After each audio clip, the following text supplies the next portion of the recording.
ಆಷಾಢ ಶುಕ್ರವಾರಕ್ಕೆ ಭಕ್ತಾದಿಗಳಿಗೆ 2,000 ಮಾಡಿದಿರಲ್ಲ, ಅಲ್ಲ ಕಂಡ್ರೆ ಮಾನ್ಗೆಟ್ಟವೆ. ನಿಮ್ ಜನ್ಮಕ್ಕೆ ಬೆಂಕಿ ಹಾಕವೆ. ನೀವು ಜನರನ್ನ ಆಳಕ್ ಬಂದಿದ್ರು, ಜನರ ರಕ್ತ ಕುಡಿಯಕ್ ಬಂದಿದ್ರು. ತಾಯಿ ಜಗನ್ಮಾತೆ ಚಾಮುಂಡೇಶ್ವರಿ ಸನ್ನಿಧಿಲಿ ತಿಂಗಳಿಗೊಂದು ಕೋಟಿ ಮೇಲೆ ಆದಾಯ ಆಯ್ತದೆ. ಇದನ್ನೇ ದುರ್ಬಳಕೆ ಮಾಡ್ಕೊಳ್ಳೋ ಮನೆಯಾಳ ರಾಜಕಾರಣಿಗಳು ನೀವು 2,000 ಮಾಡಿದಿರಲ್ಲ. ಏನು MP MLಗಳಿಗೆ ಮಾತ್ರ ಮಾಡಿದಿರಾ? IAS IPS ಅಧಿಕಾರಿಗಳು ಮಾಡಿದಿರೋ? ಜನಸಾಮಾನ್ಯರಿಗೆ ಮಾಡಿದಿರಾ? ಮಾನ ಮರಿದಿಲ್ವೇನ್ರ? ಕುಡಿಯಕ್ ನೀರಿಲ್ಲ ಕಣ್ರಿ. 12 ಗಂಟೆ ಆದ್ರೆ ಜನ ಭಕ್ತಾದಿಗಳು ದೇವಸ್ಥಾನ ಮುಂದೆ ಹೋಗಕ್ಕಾಗಲ್ಲ. ಬಿಸಿಲಿಗೆ, ಆ ಬಿಸಿಲಿನ ತಾಪಕ್ಕೆ ಕಾಂಕ್ರೀಟ್ ಸುಡುತ್ತೆ. ಮಕ್ಕಳು ಓಡ್ತಾರೆ, ಸ್ಪೋರ್ಟ್ಸ್ ಅಲ್ಲಿ ಓಡ್ದಂಗೆ ಓಡ್ತಾರೆ ಮಕ್ಕಳು. ನಿಮ್ಗೆ ಏನಾದ್ರು ಮಾನ ಮರಿದಿದ್ದೇನ್ರಿ? ಇವೇನೋ ಅಧಿಕಾರಕ್ಕೆ ಏನಕ್ಕೆ ಬಂದಿದ್ರ್ಯಾ? ಜನರಿಗೆ ರಕ್ತ ಇರಕ್ ಬಂದಿದ್ರಾ? ಜನರ ರಕ್ತ ಇರಕ್ಕೋಸ್ಕರ ಅಧಿಕಾರಕ್ಕೆ ಬಂದಿದ್ರಾ? ಒಳಗಡೆ ಎಷ್ಟೆಲ್ಲ ಅನ್ಯಾಯಗಳು ನಡೀತಾ ಇದೆ, ಎಷ್ಟೆಲ್ಲ ಅಕ್ರಮಗಳು ನಡೀತಾ ಇದೆ. ಇವತ್ತು ನಾಡದೇವತೆ ಜಗನ್ಮಾತೆ ಚಾಮುಂಡೇಶ್ವರಿ ಸನ್ನಿಧಿಲಿ ಪ್ರಸಿದ್ಧವಾಗಿ, ಸಾಂಸ್ಕೃತಿಕವಾಗಿ, ಕಾನೂನುಬದ್ಧವಾಗಿ ಒಂದೇ ಗೇಟಲ್ಲಿ ಹೋಗ್ಬೇಕು. ಸೂರ್ಯನ ಬಾಗಿಲು ಒಂದೇ ಗೇಟಲ್ಲಿ ಹೋಗ್ಬೇಕು, ಒಂದೇ ಗೇಟಲ್ಲಿ ಬರಬೇಕು. ಸಂಪ್ರದಾಯನ ಮುರಿದು ಹಣಕ್ಕೋಸ್ಕರ ನೀವು ದಿಕ್ಕಲ್ಲಿ ಜನಗಳಿಗೆ ಅನುವು ಮಾಡಿಕೊಡ್ತಾ ಇದ್ರ ದುಡ್ಡುಗೋಸ್ಕರ. ಇದು ನ್ಯಾಯನಾ?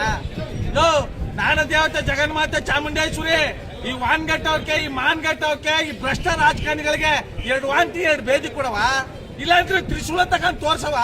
ಸುಮ್ಮನೆ ಬರ್ಬೇಕು ಜನ 1000 ಕಿಲೋಮೀಟರ್ ಇಂದ ನಿನ್ನ ಭಕ್ತರು ಏನಕ್ಕೆ ಬರ್ಬೇಕು ಹೇಳಿ? ನಿಮ್ ಸನ್ನಿಧಿಲೇ ಇಷ್ಟೊಂದು ಅನ್ಯಾಯ ನಡೀತಾ ಇದೆ.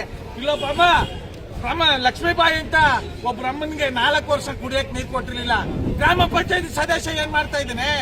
ಈ ರೀತಿ ಅನ್ಯಾಯಗಳು, ಅಕ್ರಮಗಳು ನಡೀತಾ ಈ ರೀತಿ ರಾಜವಾಸವಾಗಿ ನೀವು ಓಡಾಡ್ತಿದ್ರೆ ಬಂಡ್ ರಾಜಕಾರಣಿಗಳೇ, ದೇಶದ್ರೋಹಿ ರಾಜಕಾರಣಿಗಳೇ. ತಾಯಿ ನಿಮ್ಗೆ ಅಧಿಕಾರ ಕೊಟ್ಟಿರೋದು ಪರೀಕ್ಷೆ ಮಾಡ್ತಾವಳೆ. ನಿಮ್ ಮನೆಯ ರಾಜಕಾರಣ ಬಿಡಿ, ಭಕ್ತಾದಿಗಳು ಒಳ್ಳೆ ಕೆಲಸ ಮಾಡಿ. ಭಕ್ತರಿಗೆ ಕುಡಿಯಕ್ ನೀರು ಇಲ್ವಾದ್ರೆ ವಾನ್ಗಟ್ಟವೆ. ಮುಖ್ಯಮಂತ್ರಿ ಕ್ಷೇತ್ರ ಅಂತೀವಿ. ಆ ಮುಖ್ಯಮಂತ್ರಿಗಳು ಬಂದಾಗ ಏನ್ರಿ ಆರ ತುರಾಗಿ ಸೇಬ್ನಾರ, ಮೋಸಂಬಿ ಹಾರ, JCB ಹಾಕೋ ವಾನ್ಗಟ್ ಮಾತಾಡ್ಗಳೇ, ಉಚ್ಚಾಭಿಮಾನಿಗಳೇ ಬಂದ್ರೆ ಇಲ್ಲ. ಜನಗಳ ಭಕ್ತರಿಗೆ ಎಷ್ಟೊಂದು ಸಮಸ್ಯೆಗಳಿದೆ. ಸಮಸ್ಯೆಗಳ ಬಗ್ಗೆ ಆಲೋಚನೆಯ ನಿಮ್ಮ ಧೈರ್ಯ, ನಿಮ್ಮ ತಾಕತ್ತು, ನಿಮ್ಮ ಪ್ರಾಮಾಣಿಕತೆನ ಎಲ್ಲೆಲ್ಲಿ ಸರ್ಕಾರಿ ಆಸ್ಪತ್ರೆಗಳಲ್ಲಿ, ಸರ್ಕಾರಿ ಕಚೇರಿಗಳಲ್ಲಿ, ಪೊಲೀಸ್ ಸ್ಟೇಷನ್ಗಳಲ್ಲಿ, ದೇವಸ್ಥಾನಗಳಲ್ಲಿ ಅನ್ಯಾಯ ನಡೀತದಲ್ಲ, ಇಲ್ಲೋಗಿ ಮಾನ್ಗಟ್ಟವೆ. ವಾನ್ಗಟ್ಟವೆ ನಿಮ್ಮ ಸ್ವಾರ್ಥಕ್ಕೆ ಎಲ್ಲನೂ ಬದಿಗೊತ್ತು, ಎಲ್ಲನೂ ಹಾಳು ಮಾಡ್ತಾ ಇದ್ರೆ ನಿಮ್ಗೆ ಮಾನ ಮರಿದಿಲ್ವಾ? ಮಾನ ಮರಿದಿಲ್ವೇಳಿ? ನಾನು ಚಾಮುಂಡಿ ಬೆಟ್ಟಕ್ಕೆ ಬರೋದೇ ಬಿಟ್ಬಿಟ್ಟಿದ್ದೀನಿ. ಬಂದ್ರಲ್ಲಿ ನೂರಾರು ಸಮಸ್ಯೆಗಳು ಉದ್ಭವ ಆಗ್ತಾ ಇದೆ. ನಿಮ್ಮಂತ ಏಡಿ ರಾಜಕಾರಣಿಗಳಿರೋದ್ರಿಂದ ಇದು ಉದ್ಭವ ಆಗ್ತಾ ಇದೆ ಅಂತ ನಮ್ಮ ಮೈಸೂರು ದೇವತೆ ಕನ್ನಡಿಗರ ಬಳಗದಿಂದ ತಿಂಗಳಿಗೊಂದು ಪ್ರತಿಭಟನೆ ಮಾಡ್ತೀವಿ ಚಾಮುಂಡಿ ಬೆಟ್ಟದಲ್ಲಿ. ಇಂಥ ಪ್ರತಿಭಟನೆ ಮಾಡಿ ಈ ರೀತಿ ನಿಮ್ಗೆ ಉಗ್ರವಾಗಿ ಉಗಿದ್ರು ನಿಮ್ಗೆ ಮಾನ ಮರಿದಿಲ್ವಲ್ಲ? ನೀವು ಅಂಬೇಡ್ಕರ್ ಅವ್ರ ಹೆಸರು ಹೇಳಕ್ಕೆ ಯೋಗ್ಯರ? ಬಸವಣ್ಣವ್ರ ಹೆಸರು ಹೇಳಕ್ಕೆ ಯೋಗ್ಯರ? ನಾಲ್ವಡಿ ಕೃಷ್ಣರಾಜ ಒಡೆಯರ್ ಹೆಸರು ಹೇಳಕ್ಕೆ ಯೋಗ್ಯರೇ? ನೀವು ಅಯೋಗ್ಯರೇ?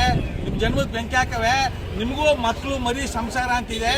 ಜನಗಳ ಕಷ್ಟ ಸುಖನ ಆಲಿಸಿ, ಜನರ ಕಷ್ಟ ಸುಖಕ್ಕೆ ಪರಿಗಣಿಸಿ ಉತ್ತಮವಾದಂತ ಸೇವೆ ಮಾಡಿ ಅಂತ ನಮ್ಮ ಮೈಸೂರು ದೇವತೆ ಕನ್ನಡಿಗರ ಬಳಗದಿಂದ ನೋವಿನಿಂದ ನನ್ನ ಅಳಿಲನ್ನ ತೋಡ್ಕೊಳ್ತಾ ಇದ್ದೀನಿ.